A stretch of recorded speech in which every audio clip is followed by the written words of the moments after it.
coastal flood warning remains in effect until 6 a.m. Saturday.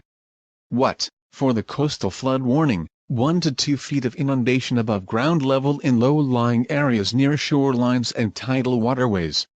Where? Eastern Currituck County.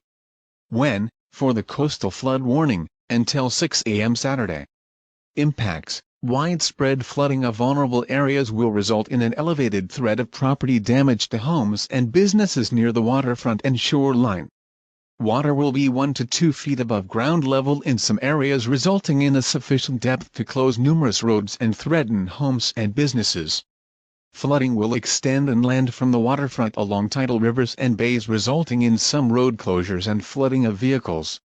Take the necessary actions to protect flood-prone property. If travel is required, do not drive around barricades or through water of unknown depth.